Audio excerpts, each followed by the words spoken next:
Bismillahirrahmanirrahim. In this lecture, we shall discuss about the conservation laws involved in nuclear reaction.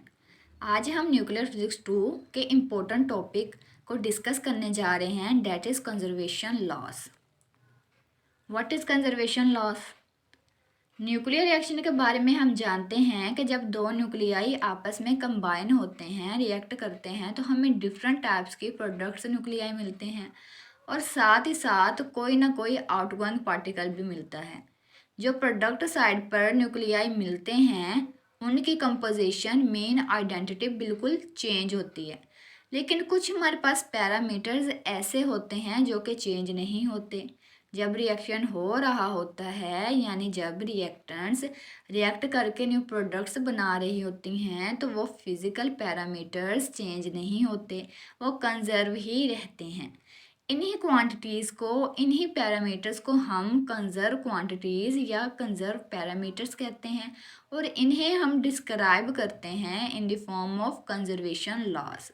And what is conservation laws? The conservation laws state that a particular measurable property of an isolated physical system does not change as the system evolves.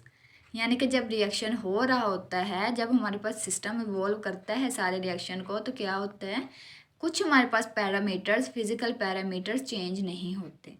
अब कितनी types के conservation laws होते हैं, आज उनको discuss करेंगे. सबसे पहले होता है कंजर्वेशन ऑफ चार्ज, ठीक है. फिर conservation of mass number, conservation of energy, conservation of linear momentum, conservation of angular momentum, conservation of parity, conservation of isotopic spin. ये वो फिजिकल पैरामीटर हैं जो किसी भी न्यूक्लियर रिएक्शन में चेंज नहीं होते.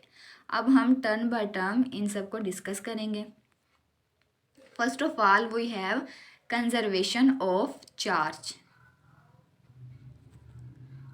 अब इन्हीं लॉज में हम सबसे पहले कंजर्वेशन ऑफ लॉज को डिस्कस करेंगे, जो कि हमें कहता है कि जो कंजर्वेशन ऑफ चार्ज होता है, यानी रिएक्टेंट साइड पे जितना चार्ज होता है वो बराबर होता है प्रोडक्ट साइड के चार्ज के. मतलब कि प्रोडक्ट साइड्स और रिएक्टेंट साइड का चार्ज बिल्कुल बराबर होता है. अब जब हम न्यूक्लियस के चार्ज की बात करते हैं तो हमें पता है न्यूक्लियस में प्रोटॉन्स और न्यूट्रॉन्स होते हैं. न्यूट्रॉन्स तो चार्जलेस होते हैं, लेकिन जो प्रोटॉन्स होते हैं they are positive charge particle.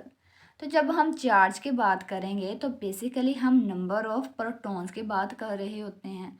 तो हम ये कह सकते हैं कि जितने प्रोटॉन्स रिएक्टेंट साइड पे होंगे रिएक्शन होने के बाद, उतने ही प्रोटॉन्स प्रोडक्ट न्यूक्लियाई के पास भी होंगे. तो जो टोटल नंबर ऑफ प्रोटॉन है वो चेंज नहीं होगा. तो जो नंबर ऑफ प्रोटॉन को हम एटॉमिक नंबर भी कह सकते हैं. तो हम ये कह सकते हैं कि एटॉमिक नंबर यानी कि जो जी होता है वो हमारे पास कंजर्व ही रहता है. तो इसको हम कहते हैं कंजर्वेशन ऑफ चार्ज या conservation of atomic number. The total charge on reactant side is equal to total charge on product side in a nuclear reaction is called law of conservation of charge. यानी कि जितना charge, जितने number of proton हमारे पास reactant side पे होते हैं उतने ही हमारे पास प्रोडक्ट साइड पे होते हैं. तो हम इसे कहते हैं law of conservation of charge. तो हम कह सकते हैं समेशन जी, मतलब total atomic number is equal to constant. ये हमारे पास कॉन्स्टेंट ही रहता है. एक एग्जाम्पल के थ्रू समझते हैं. यहाँ पे हमारे पास जो हमारा टारगेट है वो है नाइट्रोजन 714. उस पर हम प्रोजेक्टाइल हीलियम को फॉल करवाते हैं. तो क्या होता है कि प्रोडक्ट साइड पे जो हमें मिलता है वो होता है ऑक्सीजन का आइसोटोप, ऑक्सीजन 817, और साथ ही साथ हमें एक आउटगोइंग पार्टिकल प्रोटॉन मिल रहा है. अब रिएक्टेंट साइड के चार्ज की बात की जाए, उसमें नंबर ऑफ प्रोटॉन देखे जाएँ तो चार्ज ऑन रिएक्टेंट साइड कितना होगा. हीलियम के पास 2 प्रोटॉन्स हैं और 7 प्रोटॉन है नाइट्रोजन के पास. तो जब दोनों को ऐड किया गया तो 9 इलेक्ट्रॉन बने. अब जब प्रोडक्ट साइड की बात करते हैं तो जो ऑक्सीजन है उसके पास 8 प्रोटॉन है और जो हाइड्रोजन है, मतलब प्रोटॉन हमारा है, उसके पास एक हमारे प्रोटॉन है. तो क्या हुआ कि जो प्रोडक्ट साइड पे चार्ज बना वो भी 9 बना. इसका मतलब जो चार्ज रिएक्टेंट साइड पे था वही चार्ज प्रोडक्ट साइड पे आया. तो इसको कहते हैं कंजर्वेशन ऑफ चार्ज.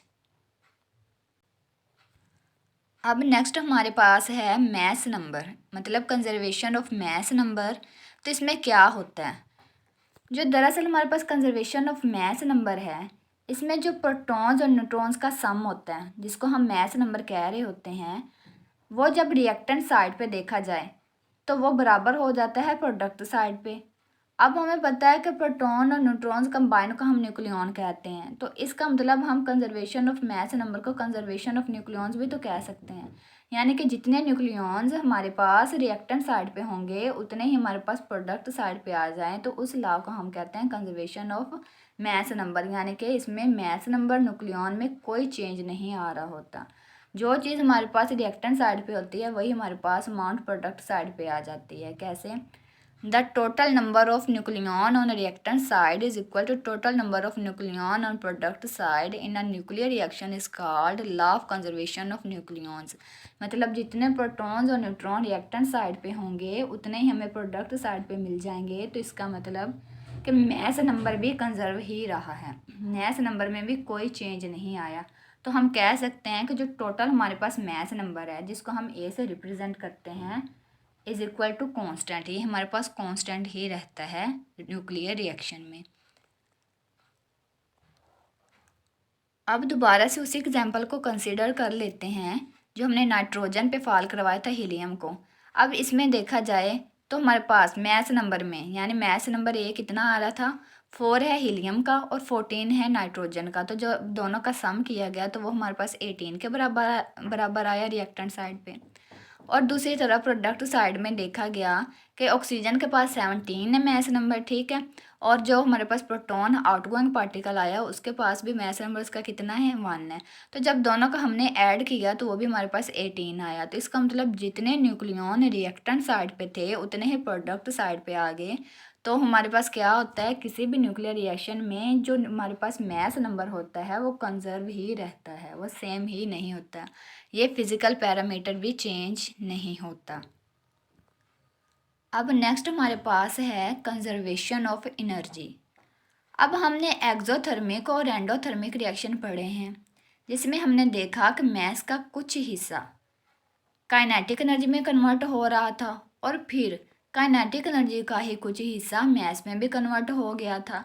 तो जब हम कंजर्वेशन ऑफ एनर्जी को देखेंगे तो हम सिर्फ काइनेटिक एनर्जी को नहीं देखेंगे कि सिर्फ काइनेटिक एनर्जी कंजर्व रही है, बाज़ औक़ात यही काइनेटिक एनर्जी मैस एनर्जी में कन्वर्ट हो जाती है। तो जब हम कंजर्वेशन ऑफ एनर्जी की बात करेंगे तो हम कहेंगे कि sum of kinetic energy plus sum of mass energy remains constant. यानी दो तरह की एनर्जी हमें न्यूक्लियर रिएक्शंस में देखने को मिलती हैं, एक होती है काइनेटिक एनर्जी और दूसरी होती है मैस एनर्जी। अब मैस एनर्जी क्या होती है कि जब हमारे पास मैस एनर्जी में कन्वर्ट हो जाए तो हम उसे कहेंगे मैस एनर्जी। तो न्यूक्लियर रिएक्शन में काइनेटिक एनर्जी के साथ साथ मैस एनर्जी भी एग्जिस्ट करती है।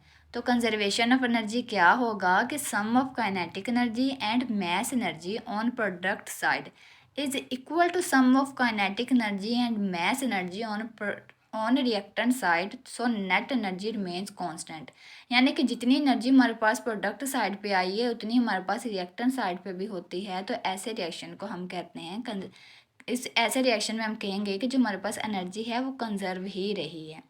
The energy of interacting particle in a closed system remains constant is called law of conservation of energy और law of conservation of mass energy. अब हमने देखा भी कि किस बना पे हम इसको मैस एनर्जी भी कह सकते हैं और एनर्जी भी कह सकते हैं। अब हम आइंस्टाइन की इक्वेशन की मदद से देखेंगे कि एनर्जी किस तरह कंजर्व रहती है। Summation kinetic energy plus mc² is equal to constant. यानी कि अब हमने कहा कि कंजर्वेशन एनर्जी में कितनी किस्म की एनर्जी की बात होगी, दो किस्म की एनर्जी की बात होगी, एक होगी काइनेटिक एनर्जी और दूसरी होगी मैस एनर्जी। तो इन दोनों का सम क्या रहेगा, कांस्टेंट ही रहेगा।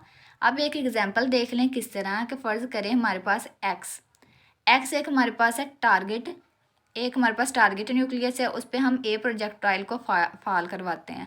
तो जो प्रोडक्ट साइड पे हमें एक बिल्कुल न्यू प्रोडक्ट मिलेगी, product nuclear date is Y, और साथ बी हमारे पास है कोई ना कोई outgoing particle. When A strikes the target x at rest, यानी कि जो टारगेट है वो रेस्ट पे ही होता है और प्रोजेक्टाइल हमारा मोशन में होता है, तो हम ये कह सकते हैं कि काइनेटिक एनर्जी जो टारगेट की होगी वो क्या होगी, वो ज़ीरो होगी। By law of conservation of mass energy. अब ये मैस एनर्जी का हम लॉ अप्लाई करेंगे, ठीक है। अब हम क्या करेंगे कि जो एम सी स्क्वेयर है, ठीक है, उसकी जगह लिख देंगे M A C square projectile का mass energy plus E A उसकी काइनेटिक एनर्जी।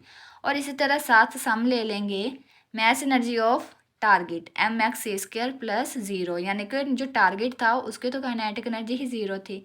सेम इसी तरह हम प्रोडक्ट साइड पे प्रोडक्ट न्यूक्लियाई का मैस एनर्जी और काइनेटिक एनर्जी को लिख लेंगे, साथ सम ले लेंगे M B C square plus E B, यानी कि ये जो हमारे पास आउटगोइंग पार्टिकल था उसकी मैस एनर्जी और काइनेटिक एनर्जी है। अब इन्हीं टर्म्स को हम ब्रैकेट में से बाहर निकालेंगे, M A C square plus E A plus M X C square is equal to M Y C square plus M B C square plus E Y plus E B. अब हमने क्या करना है कि इन टर्म में से जो reactant side पे है वहाँ से सी स्क्वायर कॉमन ले लेना है, ठीक है। और इसी तरह प्रोडक्ट साइड से भी हमने सी स्क्वायर को कॉमन ले लेना है और एनर्जी को एक साइड पे लिख लेना है। नेक्स्ट क्या करना है, जो हमारे पास मैस एनर्जी होगी उनको एक साइड पे कर देना है और काइनेटिक एनर्जी को हम एक साइड पे ले गए, यानी कि E Y plus E B minus E A एक साइड पे कर दी और जो हमारे पास मैस एनर्जी थी उसको एक साइड पे कर लिया। अब ये जो हमारे पास एनर्जी होती है ना काइनेटिक एनर्जी, ये देखें A Y plus A B minus E A, ये क्या है, ये डिफरेंस आ रहा है, किसमें डिफरेंस आ रहा है, kinetic energy of product side है उसमें से हम डिफरेंस किसका ले रहे हैं, रिएक्टेंट साइड का। तो ये हमारे पास बराबर आ गया क्यू के, जिसको हम क्यू वैल्यू पढ़ते हैं, जो कि हम एक्सोथर्मिक और एंडोथर्मिक रिएक्शन में भी डिस्कस करके आए हैं। नेक्स्ट क्या होगा, where Q is equal to E Y plus A B minus E A is the difference between kinetic energy of product of nuclear reaction and kinetic energy of reactant particle, it is called Q value of nuclear reaction. तो इसको हम क्या कहेंगे, ये nuclear reaction की Q value होती है। और क्यू वैल्यू हमें क्या बताती है कि जो रिएक्शन है वो एक्सोथर्मिक है या एंडोथर्मिक है। अगर तो क्यू वैल्यू पॉजिटिव आ जाए तो हम कहते हैं ये रिएक्शन एक्सोथर्मिक है, इसमें बहुत ज़्यादा अमाउंट में हमें हीट मिली है। और अगर नेगेटिव आ जाती है, ठीक है, क्यू वैल्यू नेगेटिव आ जाती है तो हम कहेंगे रिएक्शन एंडोथर्मिक है। ऐसे रिएक्शन को स्टार्ट करवाने के लिए हमें खुद एनर्जी देनी पड़ी है। तो हम कह सकते हैं Q is equal to E Y plus E B minus E A. और सेम इसी तरह जो उसका पीछे हमारे पास रिलेशन आया था मैस एनर्जी का, उसकी वैल्यू पुट कर देंगे। तो कंजर्वेशन ऑफ एनर्जी में क्या हुआ कि हमारे पास सम ऑफ काइनेटिक एनर्जी और सम ऑफ मैस एनर्जी कंजर्व ही रहा। जो चीज़ हमारे पास रिएक्टेंट साइड पे थी वही प्रोडक्ट साइड पे मिली, उसमें कोई चेंज नहीं आया, तो इसको हम कहेंगे conservation of energy. Next we have conservation of linear momentum. जब हम मोमेंटम की बात करते हैं, मोमेंटम की बात होती है तो इसका मतलब होता है कि किसी ऑब्जेक्ट में मूव करने की कितनी एबिलिटी है। मीन के क्वांटिटी ऑफ मोशन को हम मोमेंटम कहते हैं। यानी कोई ऑब्जेक्ट अगर ज़्यादा स्पीड के साथ मूव करता है तो हम कहते हैं कि उसका मोमेंटम ज़्यादा है, और जिसकी मूव करने की स्पीड कम होगी तो हम कहेंगे इस ऑब्जेक्ट का मोमेंटम भी कम होगा। और अगर ऑब्जेक्ट रेस्ट में पड़ा है तो हम कहेंगे कि उसका मोमेंटम ज़ीरो है। लीनियर मोमेंटम की जब बात आएगी तो हम कहेंगे कहेंगे कि स्ट्रेट लाइन में, ठीक है, स्ट्रेट लाइन में किसी भी ऑब्जेक्ट की मोशन को हम लीनियर मोमेंटम कहते हैं। यानी कोई भी ऑब्जेक्ट जब लीनियर, स्ट्रेट लाइन या ट्रांसलेटरी मोशन करेगा तो उस वक्त उसके मोमेंटम को हम लीनियर मोमेंटम कहेंगे। क्वांटिटेटिवली हम कहते हैं कि product of mass and velocity is called linear momentum. जब हम मैस और वेलोसिटी के प्रोडक्ट लेते हैं तो उसको हम कहते हैं ये हमारे पास है लीनियर मोमेंटम। अब न्यूक्लियर रिएक्शन में लीनियर मोमेंटम भी कंजर्व ही रहता है, ये भी सेम ही रहता है। यानी रिएक्टेंट्स का लीनियर मोमेंटम ऐड करें, यानी प्रोजेक्टाइल और टारगेट पार्टिकल का लीनियर मोमेंटम ऐड करें तो वो प्रोडक्ट्स के लीनियर मोमेंटम के सम के बराबर होता है। यानी लीनियर मोमेंटम क्या रहा, कंजर्व ही रहता है। तो कंजर्वेशन ऑफ लीनियर मोमेंटम को हम किस तरह से डिफाइन कर सकते हैं, the total momentum of a system remains constant in an isolated system is called law of conservation of linear momentum। इसका मतलब यही होता है कि जितना मोमेंटम हमारे पास रिएक्टेंट साइड पे होता है उतना ही प्रोडक्ट साइड पे होता है। तो रिएक्शन के दौरान ये जो हमारे पास फिजिकल पैरामीटर होता है ये कांस्टेंट ही रहता है, इसमें कोई चेंज नहीं आता। कैसे, अब ये समेशन एम वी, यानी कि यहाँ पे लीनियर मोमेंटम की बात की है तो हमने कहा कि जो लीनियर मोमेंटम होता है वो इक्वल होता है product of mass and velocity के, और ये हमारे पास कांस्टेंट ही रहता है। अब किसी भी न्यूक्लियर रिएक्शन के लिए कि जब हम टारगेट के ऊपर प्रोजेक्टाइल को फॉल करवाते हैं तो प्रोडक्ट साइड पे हमें क्या मिलता है, एक न्यू प्रोडक्ट मिलती है, that is Y and plus B, जो कि हमारे पास कोई ना कोई आउटगोइंग पार्टिकल होता है। तो हम क्या करेंगे, ए के नीचे लिखेंगे उसका मैस और वेलोसिटी, क्योंकि लीनियर मोमेंटम की बात है तो हम प्रोडक्ट किसकी लेंगे, मैस और वेलोसिटी की, और प्लस कर देंगे उसमें मैस ऑफ टारगेट, टारगेट का मैस, चूँकि टारगेट हमारा रेस्ट पे है तो उसकी वेलोसिटी कितनी होगी, ज़ीरो होगी। तो हमने अभी भी बात की कि जो रेस्ट में ऑब्जेक्ट होगा उसका मोमेंटम कितना होगा, ज़ीरो होगा। तो इसका मतलब जो हमारे पास एक्स है उसका मोमेंटम क्या हो जाएगा, ज़ीरो हो जाएगा, और इक्वल टू, अब जो वाई हमारे पास प्रोडक्ट न्यूक्लियाई है उसका लिख लेंगे मैस और वेलोसिटी, और उसमें ऐड करवा देंगे मैस और वेलोसिटी आउटगोइंग पार्टिकल की। तो जो हमारे पास है आगे रिएक्शन में आया, हमने देखा कि M A V A is equal to M Y V Y plus M B V B. तो हमारे पास जो लीनियर मोमेंटम होगा वो भी न्यूक्लियर रिएक्शन के दौरान क्या रहेगा, कंजर्व ही रहेगा, उसमें भी कोई चेंज नहीं आएगा। Next we have conservation of angular momentum. अब इसमें भी वही बात आ जाती है कि मोमेंटम क्वांटिटी ऑफ मोशन है। जब ऑब्जेक्ट सर्कुलर पाथ में मूव कर रहा होता है तो उसकी quantity of motion in circular path को हम एंगुलर मोमेंटम कहते हैं। जब लीनियर मोमेंटम की बात आई तो हमने कहा कि ऑब्जेक्ट की स्ट्रेट लाइन में मोशन को हम लीनियर मोमेंटम कहते हैं। लेकिन जब वही ऑब्जेक्ट अगर हमारे पास सर्कुलर पाथ को फॉलो करता हुए मोशन करता है तो उसको हम कहेंगे quantity of motion in circular path is called angular momentum. हम उसे कहेंगे कि ये इस ऑब्जेक्ट का अब एंगुलर मोमेंटम है। एंगुलर मोमेंटम दरअसल हमारे पास क्रॉस प्रोडक्ट होता है लीनियर मोमेंटम और रेडियस ऑफ सर्कल का, क्योंकि अब ऑब्जेक्ट सर्कल में मूव कर रहा है तो हम उसके रेडियस को भी इंक्लूड करेंगे। इसका मतलब प्रोजेक्टाइल, ठीक है, पार्टिकल जिस सर्कल में मूव कर रहा होता है उस सर्कल के रेडियस को उस ऑब्जेक्ट के लीनियर मोमेंटम के साथ क्रॉस प्रोडक्ट ले लें तो वो हमारे पास होगा एंगुलर मोमेंटम। अब एंगुलर मोमेंटम दो तरह का होता है हमारे पास, एक स्पिन भी होता है और दूसरा ऑर्बिटल होता है। हमें पता है कि जो न्यूक्लियॉन्स हैं न्यूक्लियस के अंदर अपनी जगह पे ही रहते हुए अपने ही एक्सिस के गिर्द रिवॉल्व करते हैं, जिसे हम स्पिन मोशन कहते हैं, और किसी दूसरे पार्टिकल को सेंटर मानकर उसके गिर्द भी रिवॉल्व करते हैं तो उसे हम ऑर्बिटल मोशन कहते हैं। तो ये जो दोनों तरह का मोमेंटम है, स्पिन और ऑर्बिटल मोमेंटम है, ये क्या होता है, ये किसी भी न्यूक्लियर रिएक्शन के दौरान हमारे पास कंजर्व ही रहता है, इसमें कोई किसी भी किस्म का चेंज नहीं आता। जो हमारे पास रिएक्टेंट साइड पे होता है मोमेंटम वही हमारे पास प्रोडक्ट साइड पे भी होता है। तो हम कह सकते हैं कि this last states that the quantity of angular motion और एंगुलर मोमेंटम, यानी कि वो स्पिन भी हो सकता है ऑर्बिटल भी हो सकता है, remains constant in a nuclear reaction. Nuclear reaction के दौरान हमारे पास एंगुलर मोमेंटम भी कंजर्व ही रहता है। तो हम कह सकते हैं कि समेशन एल मतलब total angular momentum is equal to constant. हम एंगुलर मोमेंटम को किससे रिप्रेजेंट करते हैं, एल से रिप्रेजेंट करते हैं, जबकि लीनियर मोमेंटम को पी से रिप्रेजेंट करते हैं। और लास्ट में हमने देखा कि हमने एम वी लिखा था कि जो हमारे पास लीनियर मोमेंटम था वो प्रोडक्ट थी किसकी, मैस और वेलोसिटी की, और जो हमारे पास एंगुलर मोमेंटम होता है ये क्रॉस प्रोडक्ट होती है लीनियर मोमेंटम और जिस सर्कल में पार्टिकल मूव कर रहा होता है उसके रेडियस के साथ। इन दोनों के हम क्रॉस प्रोडक्ट ले लें तो वो हमारे पास होता है एंगुलर मोमेंटम। और किसी भी न्यूक्लियर रिएक्शन के दौरान ये एंगुलर मोमेंटम भी हमारे पास कंजर्व ही रहता है। Next we have conservation of parity. अब पैरिटी को समझने का आसान हल ये है कि अगर हम किसी पार्टिकल के कोऑर्डिनेट्स को चेंज कर देते हैं, अगर पार्टिकल की पोजीशन एक्स वाई और जी है तो हम उसकी पोजीशन को रिवर्स कर दें, यानी -x, -y और -z की वैल्यू असाइन कर दें, उसके कोऑर्डिनेट्स को चेंज कर देते हैं। ये मतलब है पैरिटी का। ये थोड़ा सा डिफ़िकल्ट कॉन्सेप्ट है। इसके लिए हम रियल लाइफ एग्जांपल लेते हैं कि जब हम मिरर में इमेज यानी खुद को देखते हैं तो जो हमारा लेफ़्ट होता है वो हमें हमारा राइट नज़र आता है, और जो राइट होता है वो लेफ़्ट नज़र आ रहा होता है।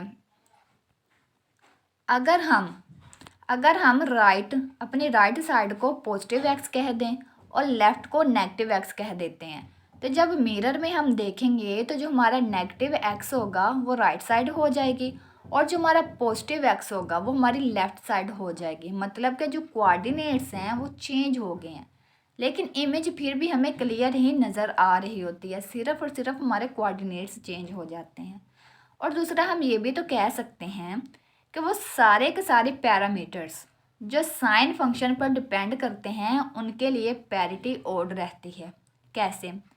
जब साइन माइनस थीटा अगर हम लें, यानी कि साइन के साथ थीटा कौन सा हमारा नेगेटिव हो, तो वो जो साइन है वो हमारे पास क्या वैल्यू देगा, माइनस साइन थीटा ही देगा।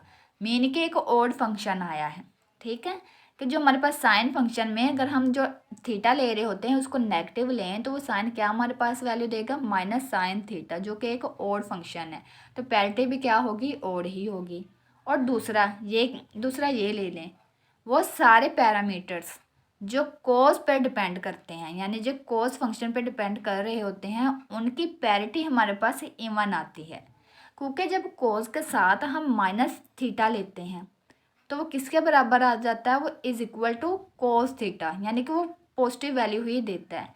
तो क्या होगा कि जब कोस के जितने भी पैरामीटर्स होंगे जो कोस पर डिपेंड कर रहे होते हैं उन सब की पैरिटी हमारे पास क्या आएगी, उन सब की पैरिटी हमारे पास इवन आती है।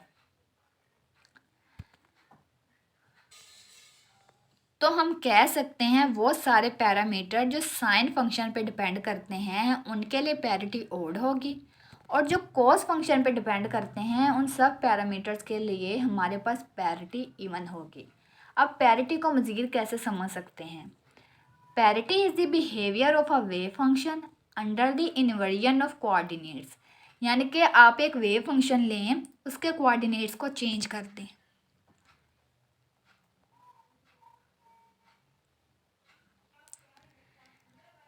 Change of coordinates X Y Z to minus X minus Y minus Z, यानी कोऑर्डिनेट्स को चेंज कर दें। इफ़ साई, यानी कि एक वेव फंक्शन हम ले रहे हैं minus X minus Y minus Z का, अगर तो वो हमारे पास बराबर आ जाए psi is equal to X Y Z, यानी कि उसके कोऑर्डिनेट्स हमारे पास इवन ही आ जाएं। ठीक है, हमने उसमें क्या किया, कोऑर्डिनेट्स को चेंज किया, लेकिन आज हमारे पास फिर वही इवन वैल्यू आ जाए तो हम कहेंगे इसकी पैरिटी क्या है, इसकी पैरिटी भी हमारे पास इवन ही है। और अगर हम वेव फंक्शन लें minus X minus Y minus Z और वो बराबर आ जाए psi minus X minus Y minus Z, second पे माइनस ही आना है, सॉरी यहाँ पे माइनस नहीं लिखा, तो वेव फंक्शन वही बराबर आ जाए हमारे पास minus X minus Y minus Z के, तो पैरिटी हमारे पास क्या आ जाएगी, ओड आ जाएगी। अब पैरिटी को हम रिप्रेजेंट कैसे करेंगे? Parity is given by P, यानी parity is equal to -1 power में सुपर सबस्क्रिप्ट में L लिखा है, where L is a angular momentum. L हमारे पास क्या होगा, एंगुलर मोमेंटम होगा। अब कंजर्वेशन ऑफ पैरिटी हमें क्या कहता है, net parity before nuclear reaction is equal to net parity after nuclear reaction, यानी कि जितनी पैरिटी हमारे पास रिएक्शन करने से पहले होगी, अगर उतनी ही पैरिटी रिएक्शन करने के बाद भी आ जाए तो हम कहेंगे कि न्यूक्लियर रिएक्शन में पैरिटी भी कंजर्व ही रहती हैं। If parity is odd before nuclear reaction, then it should be odd after nuclear reaction. यानी अगर रिएक्शन करने से पहले पैरिटी ओड थी तो रिएक्शन करने के बाद भी पैरिटी ने ओड ही रहना है, और अगर इवन थी तो रिएक्शन करने के बाद भी इवन ही रहेगी। ठीक है, और parity is even positive and L is even. और हम दूसरा ये भी कह सकते हैं कि जब एल की वैल्यू हमारे पास इवन आ जाएगी तो पैरिटी भी क्या होगी, इवन आ जाएगी। मतलब -1 के ऊपर अगर हम 2 लिखते हैं, ठीक है, -1 के ऊपर 2 इवन नंबर है, तो जब हम -1 का 2 यानी स्क्वायर लेंगे तो हमारे पास 1 ही आएगा, वो हमारे पास पैरिटी इवन ही आएगी। The parity is odd negative and L is odd. और अगर हम -1 के ऊपर क्यूब ले लें, क्यूब लें तो क्यूब में हमें पता है साइन चेंज नहीं होते, ठीक है। जब भी हम ओड यानी हमारी पावर ओड आती है तो जो हमारे पास वैल्यू होती है, जो साइंस होते हैं वो चेंज नहीं होते, तो आंसर हमारे पास -1 ही आएगा। तो इसका मतलब है पैरिटी हमारे पास ओड ही रहनी है। अब एक इम्पोर्टेंट चीज़ कि हमें कैसे पता चलेगा कि अब देखें जो रिएक्टेंट्स यानी कि हमारे पास रिएक्शन में रिएक्टेंट साइड होती हैं, वहाँ पे एक हमारे पास टारगेट न्यूक्लियस होता है, एक प्रोजेक्टाइल होता है। तो हमें कैसे पता चलेगा कि इस पूरे की जो पैरिटी है वो इवन आ रही है या ओड आ रही है, क्योंकि ये तो 2 न्यूक्लियाई यहाँ पे हैं। तो हम इसको कैसे कैलकुलेट कर सकते हैं for a pair of nucleus, एक न्यूक्लियस के पेयर के लिए क्या होगा, odd odd is equal to even. मतलब कि अगर आपका प्रोजेक्टाइल ओड है साथ टारगेट भी ओड है तो उसकी पैरिटी कितनी होगी, इवन होगी, ठीक है। और इसी तरह से आप पैरिटी को प्रोडक्ट साइड पे भी देख सकते हैं कि आपके जो प्रोडक्ट न्यूक्लियाई आया अगर वो ओड है, साथ ही साथ आपका आउटगोइंग पार्टिकल भी ओड है, तो आपकी पैरिटी क्या आ जाएगी, इवन ही आ जाएगी। और इसी तरह अगर तो आपकी ओड इवन आती है पैरिटी, यानी दोनों न्यूक्लियाई में से एक ओड आ गया एक इवन आ गया, तो टोटल पैरिटी कितनी होगी, ओड होगी। अगर एक इवन आ गया यानी पहले आपका जो प्रोजेक्टाइल है वो इवन आ गया, टारगेट ओड आ गया, तो पैरिटी फिर भी क्या होगी, ओड होगी। और अगर आपके दोनों न्यूक्लियाई ही इवन इवन आते हैं, उनकी पैरिटी इवन इवन ही आती है, तो टोटल पैरिटी कितनी होगी, इवन ही होगी। तो इसी तरह पैरिटी को आप प्रोडक्ट साइड पे भी कैलकुलेट कर सकते हैं। तो हम देखेंगे कि जो पैरिटी मतलब कि रिएक्टेंट साइड पे अगर इवन पैरिटी आ रही होगी तो प्रोडक्ट साइड पे भी पैरिटी हमारे पास इवन ही आएगी, और अगर ओड आएगी तो प्रोडक्ट साइड पे भी पैरिटी ओड ही आएगी। तो इसका मतलब किसी भी न्यूक्लियर रिएक्शन में जो पैरिटी हमारे पास होती है वो भी कंजर्व ही रहती है, उसमें भी कोई चेंज नहीं आता। Next we have conservation of isotopic spin. अब जब आइसोटोपिक स्पिन की बात आती है तो ये हमारे लिए बिल्कुल न्यू टर्म है। जो पिछले लॉज की टर्म थी जैसे linear momentum, angular momentum, mass number या एटॉमिक नंबर हो गया, इन सब से पहले ही हम वाकिफ़ थे कुछ हद तक। अब ये जो आइसोटोपिक स्पिन है इसे हम आइसोस्पिन और आइसोबैरिक स्पिन भी कहते हैं। अब न्यूक्लियस में जो प्रोटॉन और न्यूट्रॉन होते हैं ये आपस में बहुत सी सिमिलैरिटीज़ रखते हैं, ये तकरीबन बिल्कुल सेम होते हैं। कैसे, इनका मैस भी सेम होता है, इनकी स्पिन भी सेम होती है, क्योंकि ये फर्मियोन्स हैं तो हमने इन्हें हाफ स्पिन की वैल्यू असाइन की होती है। साथ ही साथ इनकी बाइंडिंग एनर्जी भी सेम होती है।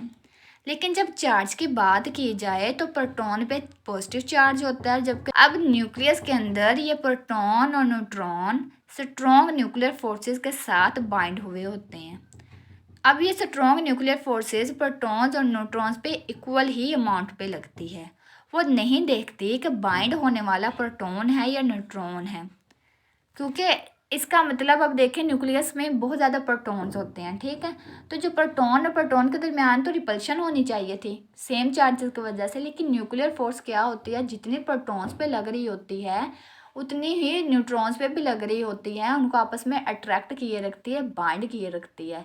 तो इससे क्या साबित होता है कि जो हमारे पास न्यूक्लियर फोर्स है वो चार्ज इंडिपेंडेंट होती है, वो चार्ज पे डिपेंड नहीं करती। जो न्यूक्लियर फोर्स होती है वो चार्ज इंडिपेंडेंट होती है। अब न्यूक्लियर फोर्स की बिना पर हम न्यूक्लियस के अंदर प्रोटॉन्स और न्यूट्रॉन्स को भी तो डिफर नहीं कर सकते, और तकरीबन बाकी टर्म्स भी दोनों पार्टिकल्स की सेम ही होती हैं। अब ना चार्ज के बेस पे यानी कि न्यूक्लियर फोर्स चार्ज पे डिपेंड ही नहीं कर रही, ना उसकी वजह से डिफ़र हो रहा है, ना उनके मैस ना उनकी स्पिन की वजह से डिफ़र हो रहा है। तो तब एक न्यू टर्म राइज होती है न्यूक्लियस के अंदर ही, जिसे हम आइसोटोपिक स्पिन कहते हैं। ये जो आइसोटोपिक स्पिन होती है ये भी अट्रैक्शन की ही वजह से होती है। इसकी बिना पर हम प्रोटॉन्स और न्यूट्रॉन्स के दरमियान डिफ़र कर सकते हैं। हम क्या करते हैं, जो प्रोटॉन होते हैं उनको -1/2 वैल्यू असाइन कर देते हैं, न्यूट्रॉन को +1/2 की वैल्यू असाइन कर देते हैं। तो हम कह सकते हैं अब एक न्यूक्लियन में क्या होता है, एक न्यूक्लियन में एक प्रोटॉन होगा और न्यूट्रॉन होगा। तो हम कह सकते हैं कि जो प्रोटॉन्स और न्यूट्रॉन्स होते हैं ये डिफर स्टेट हैं एक न्यूक्लियन की। मतलब न्यूक्लियन हमारे पास एक पार्टिकल है, और तो जो ये प्रोटॉन्स और न्यूट्रॉन्स हैं ये क्या है, ये उसकी डिफर स्टेट्स हैं। अब आइसोटोपिक स्पिन की हमें ज़रूरत क्यों पेश आई, ये जो आइसोटॉपिक स्पिन है, देखिए अब न्यूक्लियर फोर्स जब प्रोटॉन्स और प्रोटॉन्स के दरमियान लग रही होगी तो हमें कैसा पता कि एक न्यूक्लियन का पेयर है, ठीक है, उसमें प्रोटॉन और प्रोटॉन आपस में अट्रैक्ट कर रहे हैं।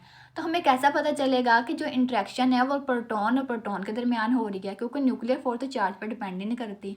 और दूसरी बात ये कि हो सकता है एक हमारे पास न्यूक्लियन के पेयर में एक न्यूट्रॉन हो, एक प्रोटॉन हो। तो कैसे पता चलेगा कि ये इंटरेक्शन जो है वो न्यूट्रॉन और प्रोटॉन के दरमियान हो रही है, क्योंकि जो न्यूक्लियर फोर्स है वो तो चार्ज इंडिपेंडेंट होती है, वो चार्ज पर डिपेंड नहीं कर रही। उसके बाद जो मैस होता है और स्पिन होती है प्रोटॉन्स और न्यूट्रॉन्स की, वो भी तो सेम है, किसी बेस पे उन पर डिफर कर ही नहीं सकते थे। तो तब आइसनबर्ग ने एक नई हमें वैल्यू असाइन करके दी, एक हमें नई टर्म दी जिसको आइसोटॉपिक स्पिन कहते हैं।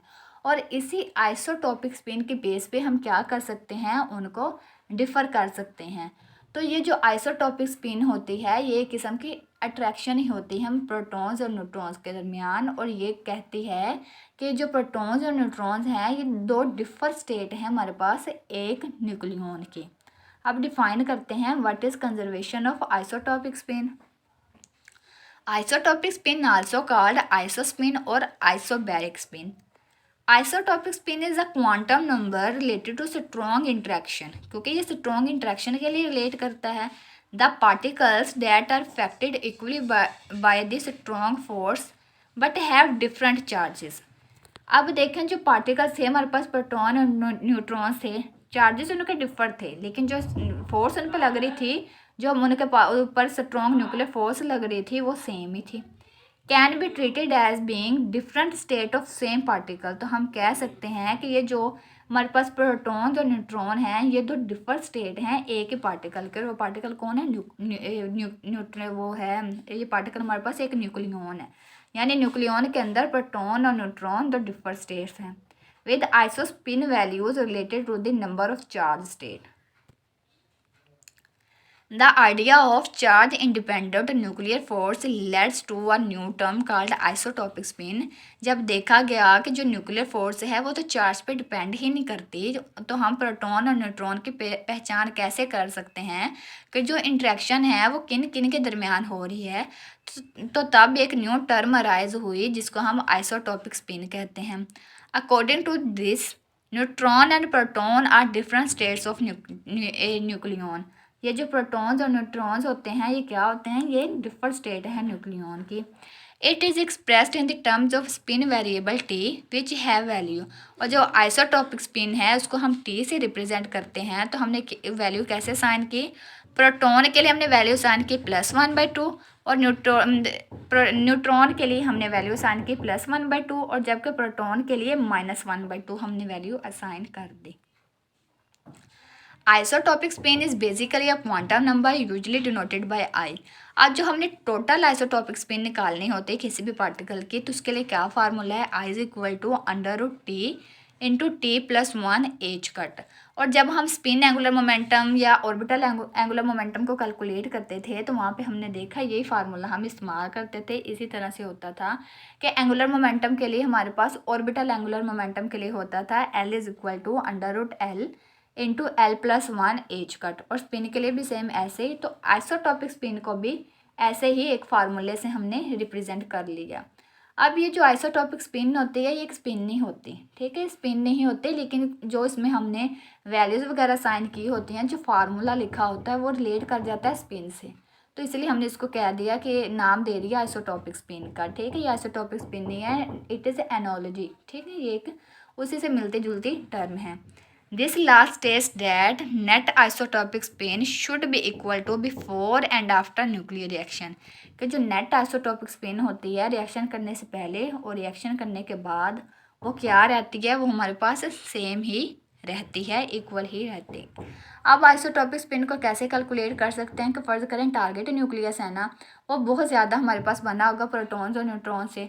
तो सबसे पहले टोटल स्पिन उसकी कैलकुलेट कर ली जाएगी, उसके बाद प्रोजेक्टाइल का कर ली जाएगी, फिर दोनों का सम ले लिया जाएगा। इसी तरह से प्रोडक्ट साइड पे भी दोनों जो हमारे पास प्रोडक्ट न्यूक्लियाई होंगी और आउटगोइंग पार्टिकल होगा उनकी भी आइसोटॉपिक स्पिन का सम ले लेंगे। तो हम देखेंगे जितनी आइसोटॉपिक स्पिन रिएक्टेंट साइड की थी उतनी आइसोटॉपिक स्पिन क्या थी, प्रोडक्ट साइड पे थी। और ये जब आइसनबर्ग ने क्वार्क्स बनने से पहले हमें आइसोटोपिक स्पिन का कॉन्सेप्ट दिया तो साथ ही साथ खुद ही उन्होंने कह दिया था कि न्यूक्लियर रिएक्शन में, ठीक है, किसी भी न्यूक्लियर रिएक्शन में ये जो टर्म होती है आइसोटोपिक स्पिन ये कंजर्व ही रहती है, ये सेम ही रहती है।